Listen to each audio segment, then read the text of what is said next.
Someone said it takes a very brave and talented chef to take on one of the ancient, rustic, and authentic cuisines in the world.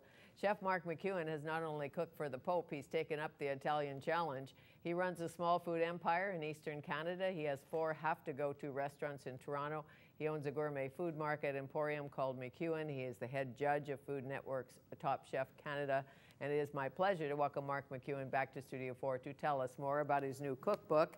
And where do you find the time to actually cook? Well, we have a good organization, so lots of talented people in the company now, which makes it easy.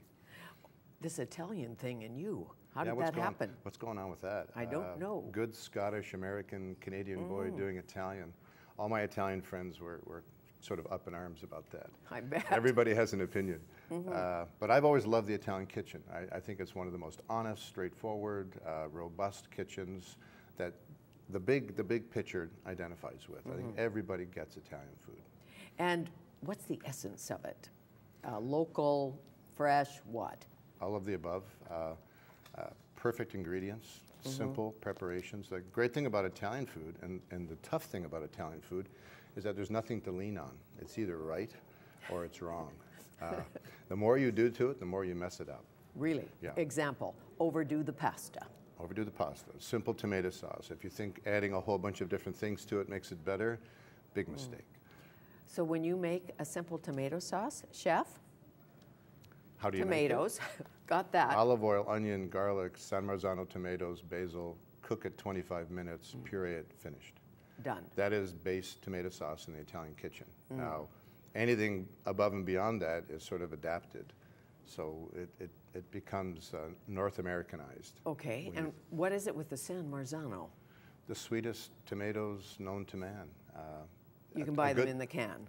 I prefer you just buy canned tomatoes. Right. Because to get actual fresh plum tomatoes that are ripe and ready, pretty rare, except right at the peak of season. So unless you know how to do it and you want to fill your garage with it, I wouldn't bother.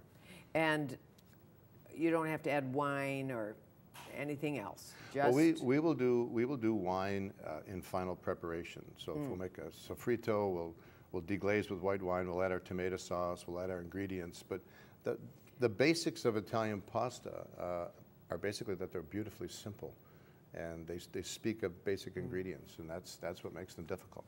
And what about this foldable pizza? We're having a pizza revolution in Vancouver. I don't know what's happening in Toronto, but the Neapolitan pizza, and you fold it up and tear it. It's very funny. When we opened Fabrica, we've done Neapolitan pizza to the nth degree. I bought the oven from Naples. I brought the flour from Naples, the dehydrated salt, the San Marzano tomatoes, the buffalo mozzarella, everything. We got the right wood. I sent my boys to New York to work with Roberto to be certified in pizza making, so that we're following every single tradition. And then you'll have people say that, well, the dough's not crisp. So it's a style of pizza, and not everybody gets it, but to me, it is the most beautiful pizza on the planet. I like it too. We have one here in Nickley Antica, and there's another one over on Main, and you've probably been there or are going there, something like that. So if you bought a slice of pizza or ate a pizza in Rome, what's the difference? Well, it's a crisper crust. They use a bit more cornmeal in it. It's thinner. It's more rigid. The Neapolitan pizza has a bit of sourness to it, has a little bit of chew to the dough, and it cooks in 87 seconds in the oven. So you'll have a wood-fired oven. In the wood-fired oven. You'll have a burned bubble on one side, and to create Neapolitan pizza, you have to have a wood-burning oven. Okay. You cannot take a gas-driven oven and create the same product. Just not going to happen. Doesn't happen. Okay. Pasta, just cooking pasta, no matter what kind of pasta, fettuccine, linguine, tagliatelle. Yeah. Water, salt, high boil, how long? Lots of water, vigorous boil, just until it's tooth-friendly. And there's various versions of what al dente is in pasta. Some people really like a lot of bite to their pasta. I like a medium bite on my pasta. But there again, cooking pasta in a restaurant and doing it competently, dish after dish after dish after dish, to please a connoisseur with pasta, very hard to do. Okay. We throw it against the wall. I don't know why it sticks, but when it sticks, it's supposedly done. I don't know where that came from. I don't either. I've never used it as a measure of success. You haven't? No. Well, your no. kitchens would then be messy, and all your restaurants are so good, and I'm sure so clean.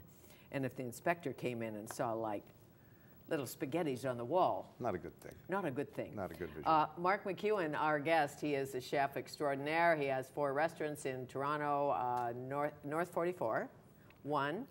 By Mark, Fabrica. Fabrica. And then McEwan, the retail store. McEwan, the retail store. And we have 2 levels of catering. We do North 44 Caters, which is sort of event catering. And then we have McEwan Caters, which is more drop-off. And then you do the TV thing, too. We do. We do. We had a great season of Top Chef Canada. Very exciting. Are you having fun? Yeah. Vancouver won. I hear tell. So, you know. Would you ever move west? Ever thought about it? I think Vancouver is just a glorious city. I think it's beautiful. Any chance I get, I come out. I love the coasts. I love Prince Edward Island. I love Vancouver. Love to come out here and ski. And Sure. you have a great thing going on. Okay, well, we'll talk. We'll come back with Mark McEwan.